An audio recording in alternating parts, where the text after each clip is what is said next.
Welcome to this bedtime story for adults of all ages. A gentle tale designed to soothe your soul, calm your mind, and ease you into a deep, restorative sleep.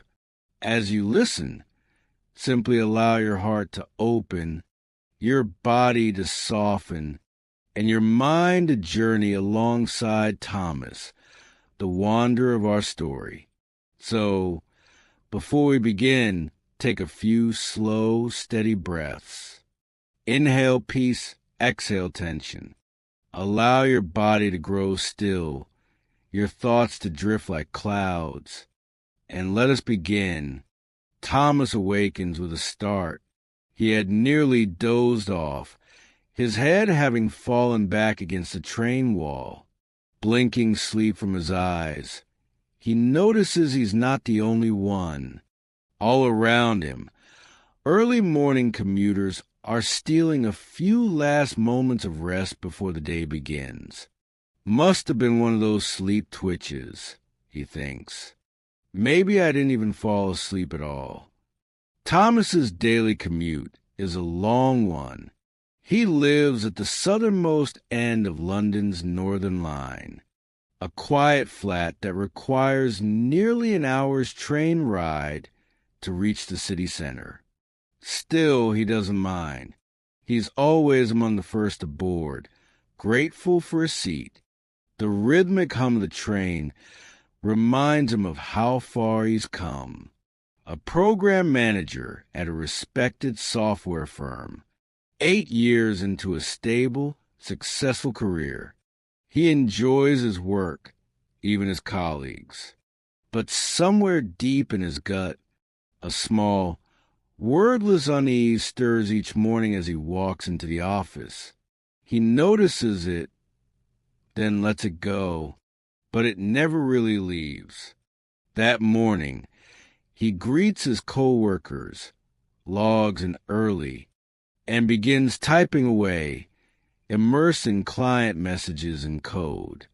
By afternoon, when the office quiets down, his mind often drifts to other worlds. Japan, Australia, Peru, Greece, places he's always dreamed of but never visited. Yet today he remains focused until his boss, Louisa, approaches with a soft smile. "Thomas," she says, "I've been thinking we'd love to strengthen our relationship with the Athens team. I'd like to send you there, in person, to meet them and to put a face to our name."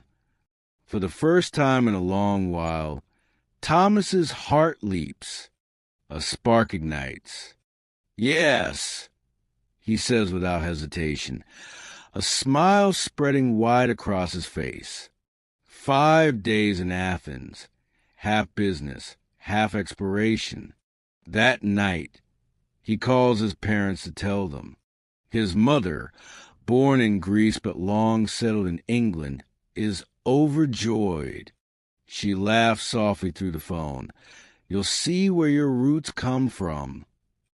Thomas feels something stir inside him, a pull, as if some ancient memory within his bones awakens.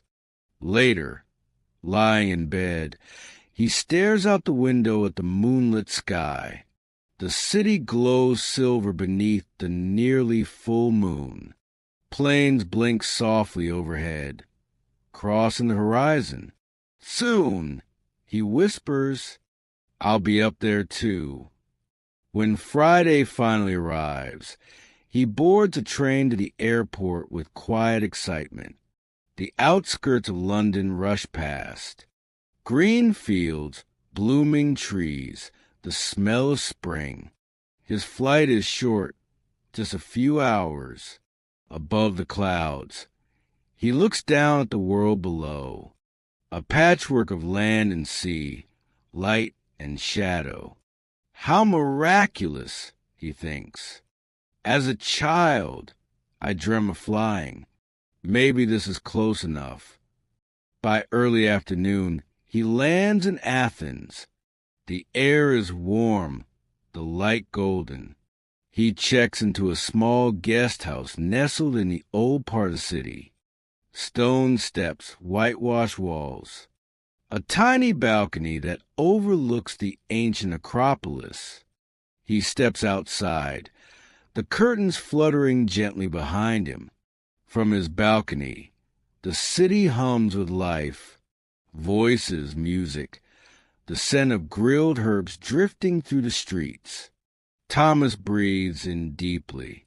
He feels peace and something like belonging.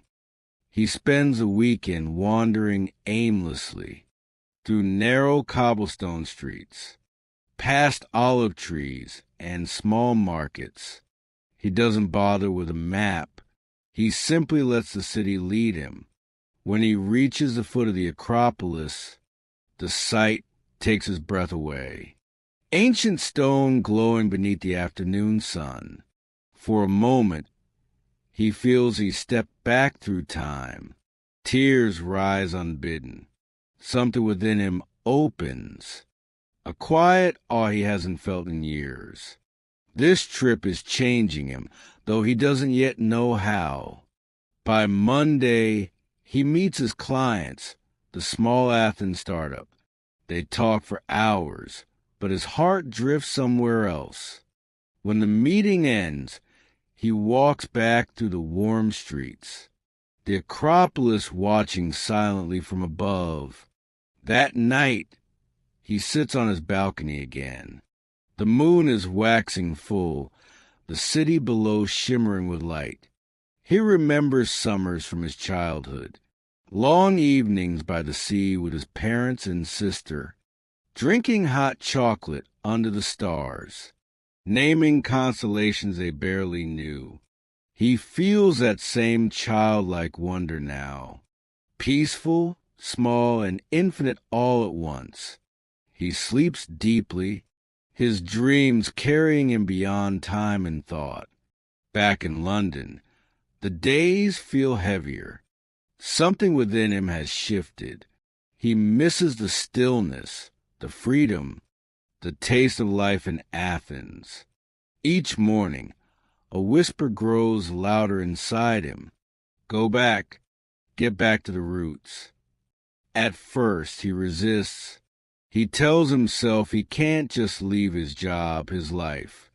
But the whisper becomes a voice, then a calling. And so, one Friday afternoon, with his heart trembling, Thomas resigns. He doesn't have a plan, only a feeling, a knowing that his future self depends on this leap.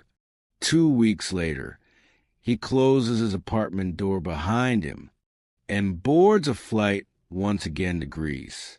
He lets fate decide where he'll go, tracing his finger across a map, stopping at a small island in the Aegean Sea. Kithnos. He books a guest house high in the mountains, surrounded by olive groves and sea views. It feels like the right place. When he arrives, the island welcomes him like an old friend. The air is clean and scented with herbs. Maria and George, the couple who run the guest house, greet him warmly. That evening, as he watches the sunset over the sea, Thomas feels something he hasn't felt in years. Peace without reason. Days pass quietly. He hikes through the hills, gathers wild herbs, and lets himself be guided by instinct alone. One afternoon, Maria invites him to help cook. He warns, "I'm a bit slow in the kitchen." She laughs gently. "Good. Slow is how we like it." They chop vegetables, roll vine leaves, and prepare traditional dishes with patience and joy. It reminds him of his grandmother, the smell of tomatoes and basil simmering on the stove. For the first time in years, he feels whole. That night, he dreams. He's standing beneath a canopy of lights in a meadow surrounded by loved ones, passing down dish after dish of food he has prepared. Laughter, warmth, connection. It all feels real. When he wakes, he knows what the voice meant. Get back to the roots wasn't just about Greece. It was about life, about the earth, about nourishment of body, soul, and home. Thomas stays on the island for 6 months. He learns to farm, to forage, to cook. He learns patience, the rhythm of nature, the language of plants and soil. When his time to return arrives, he thanks Maria and George and the island itself for guiding him home, not to a place, but to himself. Back in London, he moves in with his parents. His sister keeps his old apartment. Thomas begins cooking again, endlessly. He shares his meals, his joy, his new wisdom. He enrolls in a culinary program, then launches his own catering company, one that brings plants to plates and soul to food. It begins small, family gatherings, intimate events, but soon it blooms.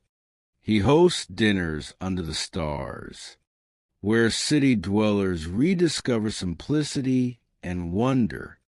And one night, after his first successful event, he dreams again of the sea of Greece, of roots and beginnings. He realizes something profound. Nothing and everything happen at once. For the rest of his life, Thomas looks back with gratitude, grateful for that one trip to Athens, that whisper in his soul, that detour that changed everything.